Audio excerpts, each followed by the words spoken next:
Hello, students. I'm Niti, your English teacher. Today, I will explain you all the sea where a sailor sails on violent waves. This poem is written by Brian Waller Proctor. Now, I will read about the poet. Brian Waller Proctor was an English poet, a songwriter, and a lawyer. He was born in Yorkshire. He studied at Harrow School, where Lord Byron, another great poet, studied. He used to write under the pen name Barry Cornwall. He contributed most of his work to the Literary Gazette. Dramatic scenes and other poems and English songs are some of his famous works. His daughter, Adelaide, was also a poet. Summary: The Sea is written around 1837, is the best known work of English poet Barry Cornwall. The speaker seems to be excited and shows strong emotions for the vast and peaceful sea. His enthusiasm for traveling on the sea has also made him fearless towards the storms that could rise. The poet loves being on the sea. The poet feels alive and doesn't feel lonely as the violent sound created by the storm surrounds him.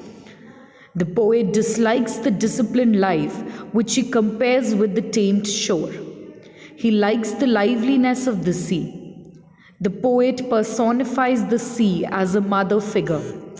The sea has provided guidance, love, and peace to the poet. The poet's true life began when he became a sailor's lad, though he had power and wealth to change his life. He chooses the life of sailor. The poet wishes to receive his death on the inhabited and unbound sea. Now I will explain you all the summary in detail. The Sea is written around 1837 and it is the best known work of the English poet Barry Cornwall. The sea has been personified in the poem. The characteristics of a human has been attributed to the sea as it is unmarked and is a free entity. It has been compared with a child who plays, mocks, and lies in a cradle. The speaker seems to be excited and shows strong emotions for the vast and peaceful sea. His enthusiasm for traveling on the sea has also made him fearless towards the storms that could arise. The poet loves being on the sea. His rapturous addresses to the sea shows his love for the adventure that comes with the sailing in the stormy sea, when tide and waves are as high as the moon. The poet feels alive and doesn't feel lonely as the violent sound created by the storm surrounds him. The poet dislikes the dull and disciplined life which he compares with the tamed shore. He likes the liveliness of the sea. The poet then personifies the sea as a mother figure. As since young he has been on the sea has provided him guidance, love, and peace. The white color of the waves denotes serenity, and the red hues of morning shows life and action. The noise created by the creatures of the sea, the outre wild, gave the poet a sense of rebirth. The sound created by the sea animals welcomed him into a new life of the sea.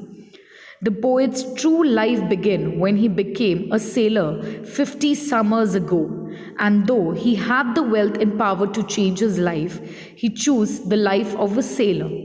The poet wishes to receive his death on the uninhabited and unbound sea. Now, I will tell you all the figures of speech. See, the author used lexical repetitions to emphasize a significant image. As you can see, the words like see, I, and to are repeated in the poem. The poet used anaphora at the beginnings of some neighboring lines. The same words the, I, and are repeated. The author used to same word I at the beginning of some neighboring stanzas.